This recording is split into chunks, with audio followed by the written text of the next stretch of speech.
Misa roa amin'ny valopolo sy fitonjato sy fito arivo ireo mpiasam-panjakana tapaka karama. Tahaka ny natao tamin'ny fanadiovana ny tao amin'ny sehatry ny fisotronon-dronono dia niditra tamin'ny fanadiovana teo amin'ny resaka fandoavana ny karama ny mpiasam-panjakana ihany koa ny ministeran'ny fitantanam-bola sy ny teti-bola.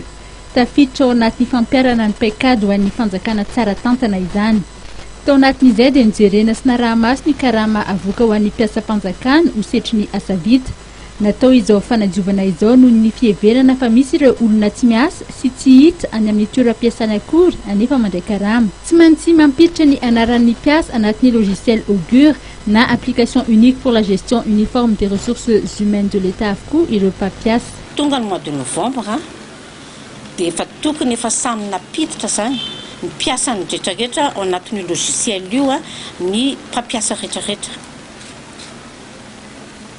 Tonga tamin'izay fotoan'izay mois de novembre 2017 tonga amin'izay ny lista rehetrarehetra nahatratra 17 204 agents.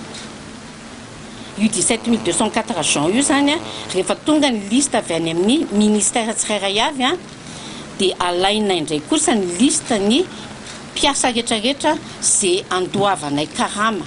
Dia rehefa narehan'izay samy nahazo an'izay avy ny tsirairay dia nilaza hoe be loatra kosa reto fa sao dia tsy zany.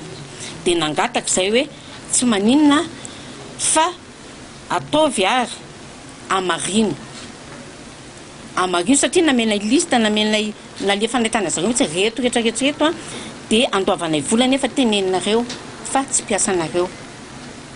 Dia rehefa nitenenina zareo dia nanamarina niaraka tamin'ny certificat administratif hoe ohatra raha kotokosa tena mpiasanay dia amarininy ao, ihany na mpiasanay atsy dia amarininy ao. Rehefa nandeha izay fanamarinana izay dia raha 17 204 ny tombohany dia nefara 9 782. Tsy hoe voaroka akory ireo mpiasa ireo fa entana araka izany ny ressources humaines mba hitondra fanamarihana eny amin'ny ministeran'ny fitantanam-bola sy ny teti-bola fa tena mpiasa ao amin'ny ministera izay sahany avokoa ireo mpiasa ireo.